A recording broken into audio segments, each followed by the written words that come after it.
With Valentine's Day occurring, I'd like to think that the race between these two cars is kind of a metaphor for how I like to make love. It's hot, there's fluid everywhere, and it's over pretty quick. And you might be a little disappointed.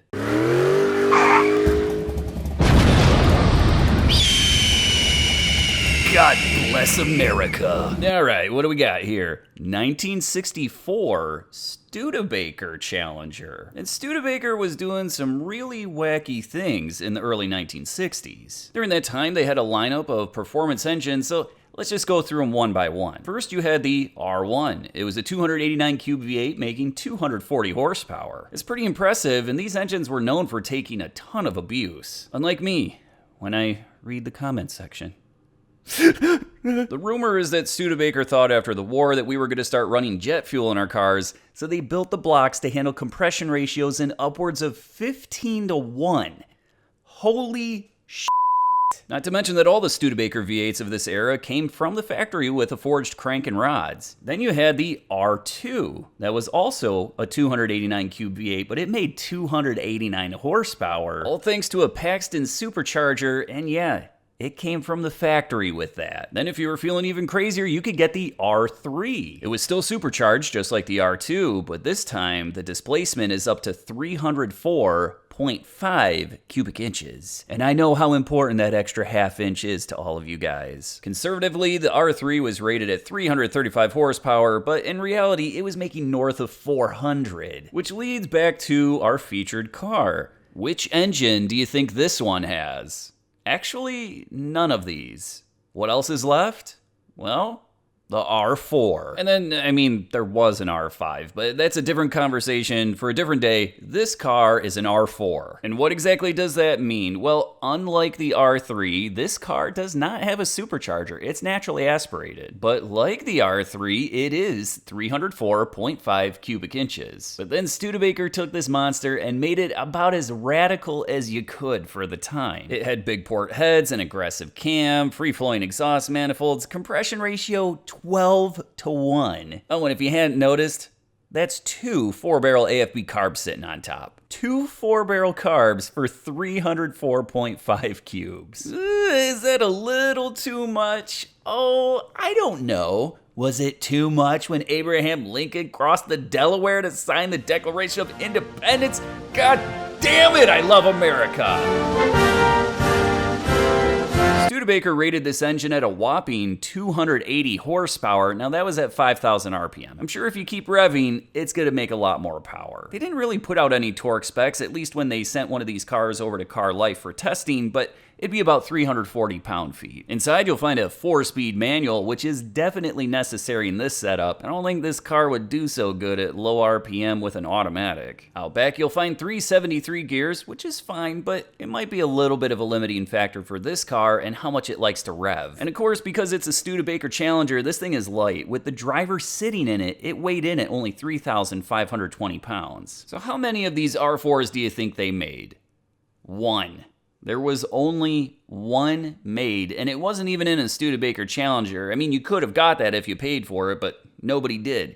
It was in a Studebaker Daytona. You might be thinking to yourself, well, that's crazy. This seems like a really fun engine. And yeah, I mean, it probably is, but let me give you a little bit more information, and I think it's all going to start to make sense why this car essentially went nowhere. That single Studebaker Daytona R4 was sent to Car Life, and they tested it in February 1964. It ran 0 to 60 in 7.8 seconds, and the quarter mile in 15.8 seconds at 88 miles per hour. Not terribly impressive for the time, but the bigger issue comes from the price. The base price of a Studebaker Daytona was $2,443. The prices tested, reported by Car Life for the R4, was $4,550. And that might not sound like much, but for comparison's sake, a GTO with tri-power that year was $3,150. You could even get a Corvette for $4,250. So who exactly was going to spend over Corvette prices for a Studebaker? Really, nobody. I mean, essentially that's what happened. They didn't sell any others. But apparently that single Daytona R4 still exists. There's not a lot of information out there about it, and it sounds like the owner doesn't really want the publicity, but it's still floating around somewhere, and that's pretty damn cool. And I don't normally talk about this because I don't like to play favorites on this channel, but not gonna lie, Studebakers probably are my favorite. I've been looking for a 63 or a 64 for quite a few years now. Just can't find the right one. I don't know what it is about these cars. I think I just like an underdog that loves to punch above its weight class. 1971 Chevrolet Corvette. And in 1971, Chevrolet was still offering some monstrous engines in the Corvette. The LS6 was still available with 425 horsepower. They only sold 188 equipped like that, but you could get it.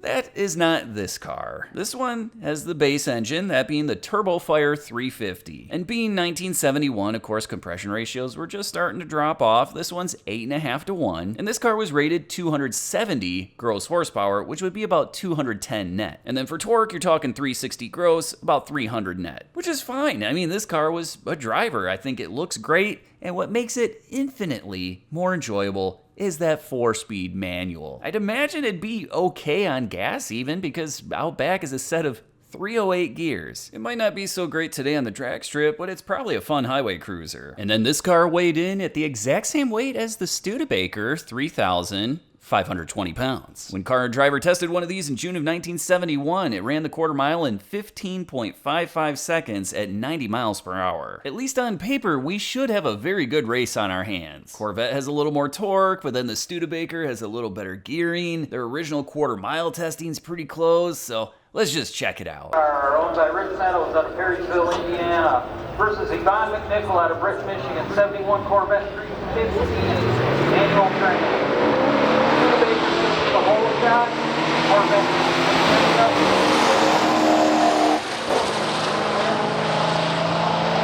Goes through the big end at 1509 and 83 to Corvette has to play 10 up.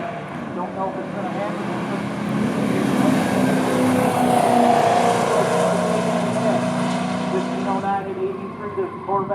In the first round, it's the Studebaker that takes home the win, running 15.09 at 83 miles per hour, but that Corvette wasn't too far behind. Let's see what happens in round 2.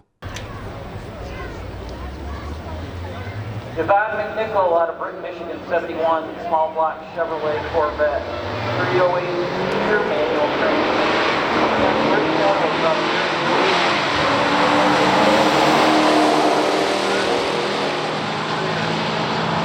Corvette is going 15, 19 at 95 miles an hour to a losing 1640. Perrysville, Indiana, 64 Challenger R4 car.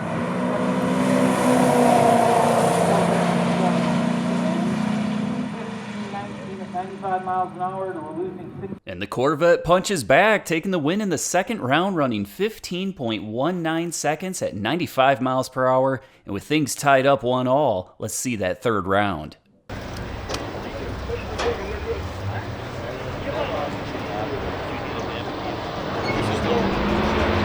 Studebaker Challenger R4 to the left.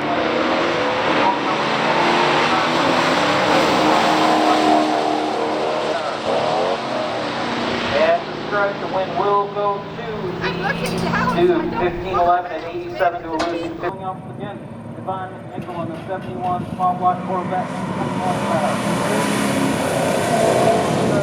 Will go to 1511 and 87 to a losing. And in the final round, it's the Studebaker that takes home the win, running 1511 at 87 miles per hour. A huge thanks to the owners for bringing out these cars. They're awesome. And of course, subscribe to the channel, give me a like. I'll see you guys at the next one.